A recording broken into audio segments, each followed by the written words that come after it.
Alhamdulillahirabbil alamin. Wassalatu wassalamu ala asrafil anbiya'i wal mursalin wa ala alihi wa sahbihi ajma'in. Asyhadu an la ilaha illallah wahdahu la syarika lah wa asyhadu anna Muhammadan abduhu wa rasuluh. Allahumma shalli ala Muhammad wa ala ali Muhammad amma ba'd. Alhamdulillah, pagi yang sejuk,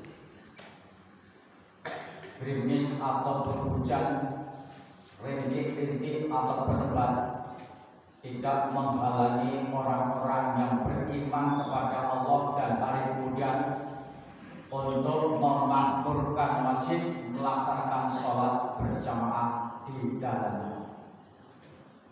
Sebagaimana disebutkan dalam firman Allah, innama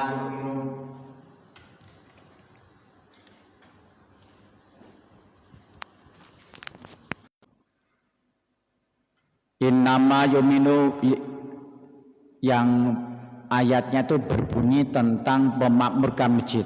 Astagfirullahaladzim.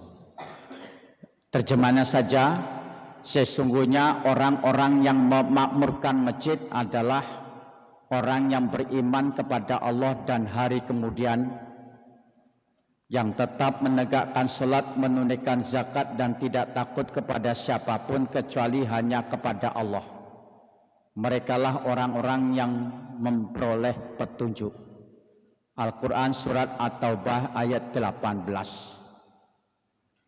Untuk melaksanakan itulah maka kita fastabiqul khairat, berlomba-lomba dalam kebaikan. Untuk merealisasi maka tema kali ini dengan judul berani mencoba. Prinsipnya ada dua. Yang pertama, jangan takut gagal sebelum mencoba.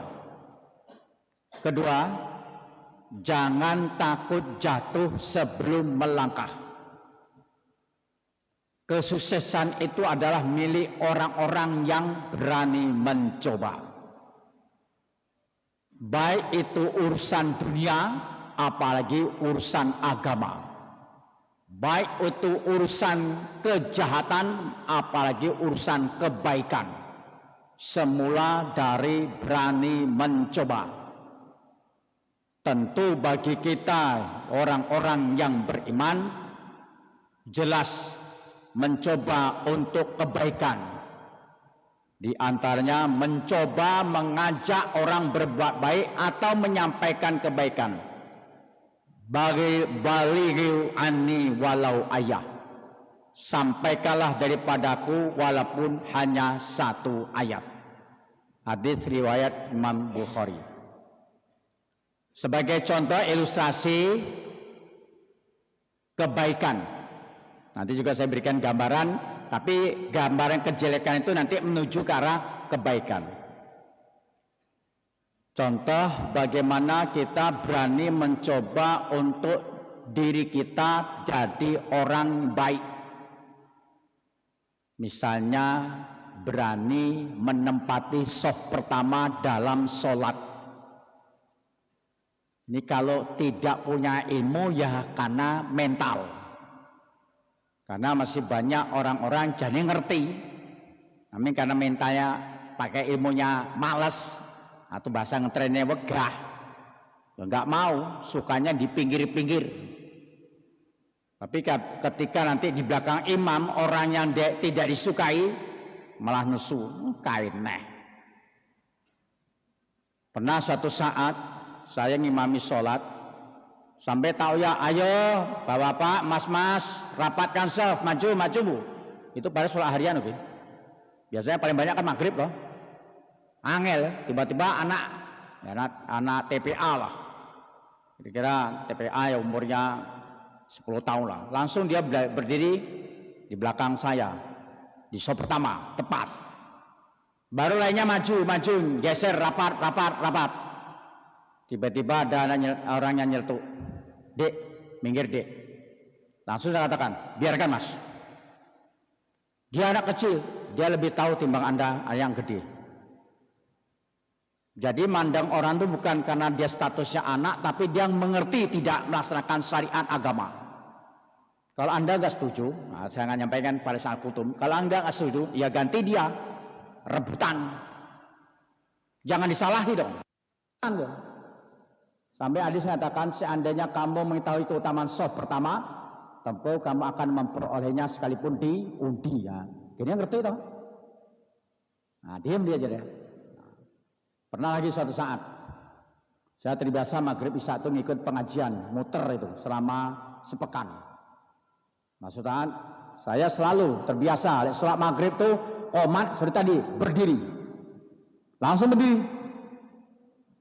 Orang TNI, kenapa? Sudah ada jam digital. Kalau kita mengacu pada sunnah Rasul, qomat itu dilaksanakan kalau Nabi sudah mempersilahkan. Nah sekarang ini ono apa imam kau yang ono? Nah kalau Anda itu nggak usah pakai jam digital, imamnya on time. Nah kalau tidak, kalau kita sudah pakai jam digital, berarti apa? Semuanya siap, terutama imamnya siap di tempat. Nah itu ya, itu namanya apa? Belajar berani mencoba. Kalau enggak, ya udah, tolak-tolak. Terakhir nanti tolak bala. Enggak berani tampil dulu. Kita coba. Nah, saya selalu tampil. Selesai itu, setelah sholat sunat pada maghrib, ngomong-ngomong sejenak. Lalu dia ngomong, Pak, Bapak ini saya amati setiap saat itu kalau sholat itu selalu berdiri langsung di belakang imam. Lalu saya tanya, ada yang salah enggak? Ya enggak sih, ya udah. Tak teruskan saja. Ya pertanyaan, ada salah enggak? Kalau salah, tolong perbaiki. Ya enggak sih Pak. Ya udah, teruskan aja. Lalu dia memberi komentar, Pak itu biasanya ada yang menempati. Nah, uangnya. Nah gitu loh, uangnya belum datang Pak. Ya sudah, saya duluan. Kan disuruh rebut toh. Ya sih, ya wis. Nah, itu berarti apa? Berani mencoba itu penting. Kemudian lagi katakan, Pak, ini kan mestinya di belakang imam itu kan orangnya ilmunya hampir sama seperti imam, sehingga kalau imam salah bisa memberitahu. Saya tanya Mas, di sini ada nggak seleksi makmum? Nggak ada. Ya udah. Kalau ada seleksi makmum ya aku ikut seleksi. Kenapa? Untuk sama-sama berbuat baik dong. Kalau nggak ada ya aku tampil. Nah ini sikap berani harus penting, tapi ingat tidak arogan. Gitu ya. Jadi ayo mari rebutan dulu. Saya biasa ngikut pengajian kalau hari Senin malam Selasa atau Rebu malam Kamis di Masjid Pogung Dalangan. Itu kira-kira semenit menjelang iqomah itu wis do berdiri toto rapi. Sop rapi itu. Ya Allah.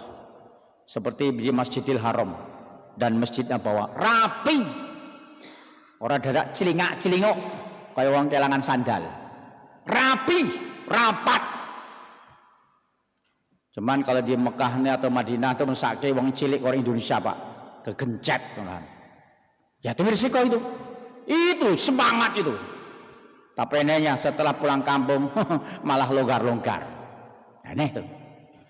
Hadirin Bapak, ini urusan soft aja. Kalau semuanya kalau kita coba tuh berani insya Allah jadi. Ya mari mencoba. Nah kalau kita nggak tahu ya belajar. Kita nggak paham, pahami. Kan ada kajian-kajian dong. Nah, tanya dengan ustadznya. Itu tuh semangat kita tampil untuk kebajikan dan kebaikan. Yang kedua, ini pertama tentang makmum misalnya ya. Yang kedua imam. Berusahalah bapak ibu, nah, saya katakan semuanya bercita-cita untuk jadi imam. Walaupun seumur hidup belas urung tahu. Bercita-cita seperti apa? Bercita-cita kita untuk melaksanakan ibadah haji sampai mati pun nggak pernah. Cita-cita penting. Ya, jangan bercita tinggi itu hanya untuk urusan dunia aja. Untuk agama itu harus bercita-cita. Untuk menerapkan Islam itu secara kafah. Yang Allah firmankan, ya ayyuhalladzina amanu khulu fis silmi kafah wala tattabi'u khutuwatis syaiton innahu lakum aduwwum mubin. Wahai orang-orang yang beriman, masuklah ke dalam Islam secara keseluruhan dan janganlah kamu ikuti langkah-langkah syaitan. Sungguh syaitan adalah musuh yang nyata bagimu. Al-Quran surat Al-Baqarah ayat 208. Mari kita mencoba fastabiqul khairat, berlomba-lomba kebaikan untuk menjadi imam. Nah, kalau sudah tekad itu berarti kita perlu ilmu imam. Bagaimana menghafal surah Al-Fatihah, surat-surat lainnya. Saya tanya, tadi saya rekaan setelah Fatihah baca surah apa? Ali Imran bagian mana? Bagian terakhir ayat 190 sampai 200. Itu ayat yang biasa dibaca ketika bangun tengah malam sebelum melaksanakan sholat tahajud. Nah, itu ya dibiasakan baca surat itu. Lek tangi, lek ora embuh, itu urusan beda. Belajar dari imam. Terkadang walaupun ilmunya terus sudah ngelotok soal imam, yang dredeg kumat, Pak. Pengalaman saya pertama kali jadi imam di masjid yang agak besar, karena nggak ada orang lain, nah, saya siap tampil masalahnya, siap untuk jadi makmumnya aja, kok maju. Mas, monggo. Waktu saya masih mahasiswa tuh, Mas maju. Wah, saya kan pendatang. Oh sama, kita juga pendatang kok. Maju aja. Karena kelihatan sampai yang tampil doro rapi. Jadi saya dipandang pakai necis, pakai peci, dipandang tuh. Yes, maju. Masya Allah. Itu Pak, gemuruh di dada tuh. Maju tuh, seperti langkah tuh kemeden tuh. Seperti di kepala tuh ada bom yang mau meledak. Itu pas sholat maghrib. Biasa maghrib kan paling banyak jemaahnya. Baca Al-Fatihah saja. Ya Allah Rabbi. Ini petilan ini ya. Iya karena budu wa iya karena stain. Tarik nafas. Ihdinas siratal ladzina an'amta 'alaihim. Ihdinas siratal mustaqim. Aduh, astagfirullahaladzim. Saking gemeternya loh. Tapi aku ora kapok. Karena mencoba jadi. Tapi saya tadi gak berani maju. Kenapa? Saya sebagai tamu, itu adabnya tidak boleh mengimami suatu kaum atau jamaah kalau tidak disilakan oleh pimpinannya. Nah, disilakan baru maju, kalau enggak berani saya, itu adab. Kecuali di dalam surat pemberitahuan disebutkan mohon kesediaan untuk jadi imam sholat subuh dan penceramah subuhnya, baru berani karena ada pemberitahuan. Termasuk mohon nanti menjadi penceramah dan imam sholat taraweh, nah, baru berani karena ada pemberitahuan. Kalau enggak boleh, itu namanya adab. Nah, semangat untuk jadi imam itu harus kita coba terus. Ya, untuk itu kepada ibu-ibu, bapak coba ya minimal ngimami sholat zuhur dan asar. Modalnya gur telu toh. Allahu Akbar, Sami Allah, Assalamualaikum. Wis ngono wae. Ya ini kayak pakai ilmu kebatinan toh. Ojo dhewe toh. Nanti pakai ilmu kira-kira wae. Itu awal untuk bangkit loh. Coba bangkit. Insya Allah berani. Nah, itu semangat ya. Kemudian ya, kalau sudah semangat demikian, kebaikan-kebaikan yang ada dalam diri kita itu insya Allah akan membimbingnya. Apapun latar belakangnya, kalau ada tekad yang kuat jadi, yakin. Panjenengan tahu nggak yang ustadz yang di Jogja ya, bukan yang terkenal ya, yang dari sarjana komunikasi tuh, komunikasi politeknik ya, ini ya, yang di Radio Rejo Buntung tuh. Ustadz Sigir Yulianto tuh. Itu pintar tafsir. Padahal sekolahnya bukan pesantren, bukan soal agama. Iso. Kenapa? Ya bermula dari mencoba. Pernah nggak di sini namanya yang ceramah Ustadz Nanung Danardono? Pernah belum? Dia kalau dia ceramah saya hadir, selalu dia cerita. Saya ini dulu berani tampil itu karena dididik oleh Kak Sugani. Karena saya waktu itu mulang pramuka, jadi panggil saya sampai sekarang itu Kak Sugani. Wis tuwek tetap Kak Sugani. Karena saya selesai ngajar pramuka waktu itu di SD Dembangan 3 di Langansari itu. Selesai itu wali sholat zuhur, anak-anak saya bawa ke masjid, itu anak-anak penggalang. Yang Islam, yang tidak Islam ngenteni nang jopo. Lek mulai dhisik monggo. Yang penting Islam tak bawa ke masjid. Selesai sholat zuhur berjamaah, anak-anak adik-adiknya tetap tenang. Saya latih secara regu bergantian untuk menampilkan pidato singkat. Nah, salah satunya tuh Pak Nanung Dana Dono itu latihan semangatnya, elok tenan. Nah, akhirnya Pak sampai sekarang jadi penceramah tuh. Walaupun sekolahnya umum tadi ya. Nah, itu Pak. Karena Pak berani mencoba. Kalau dijalannya panjang lagi. Dah, pendek dulu. Sekarang berani mencoba meninggalkan kesalahan, kejelekan. Berani mencoba. Di antaranya apa? Pandanglah seseorang itu kebaikannya, bukan kejelekannya. Pandang seseorang itu kebaikannya. Karena biasanya kalau kita mandang jelek, nggak ada manusia itu paling sempurna. Yakinlah. Nah, sekarang saya tanya, coba amati perhitungan yang saya sampaikan. Ini perkalian 5. 5 kali 1, 5. 5 kali 2, 12. 5 kali 3, 15. 5 kali 4, 20. 5 kali 5, 25. 5 kali 6, 30. 5 kali 7, 35. 5 kali 8, 40. 5 kali 9, 45. 5 kali 10, 50. Tolong komentari. Tolong komentari. Apa tadi? Mestinya berapa? 5 kali 2 berapa? 10. Saya sebutkan tadi berapa? Nah. Mengapa Anda sebenarnya kok mikir yang satu yang salah? Kok yang 9 baik orang dihitung? Gimana? Kok yang satu tadi salah? Itu kok yang diperhatikan. Tetapi yang 9 itu betul, kok nggak diperhitungkan? Oke, baik. Saya tanya lagi. Ini kan kaitannya dengan ilmu psikologi. Warna apa ini? Warna apa ini? Warna apa ini? Nah, kalau yang putih bagus, baru sekitar 80%. Tapi kalau Anda mengatakan hitam, berarti apa? Anda tuh mandang jeleknya. Padahal kecil ya. Kok yang dinilai kayak kecil, padahal ini kertasnya hitam dan putih toh. Nah, ini sama dengan kaitan tadi toh.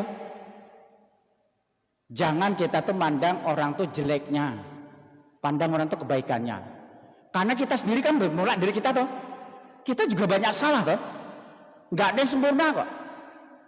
Kalau bermula dari kita pandang kebaikan seseorang, insya Allah hati kita jadi baik. Tapi kalau mandang jeleknya orang, ya Allah hati kita ikut jelek. Ini ilustrasi ya, ini gambaran ya. Gambaran. Hitungan tadi gambaran tentang hati kita. Intinya, mandang seseorang itu kebaikannya. Pimpinan negara kita, ada salah? Iya. Tapi jangan pikir kesalahannya, baiknya juga dipikir. Doakan supaya dia dapat hidayah. Tetangga kita ada yang jelek, iya.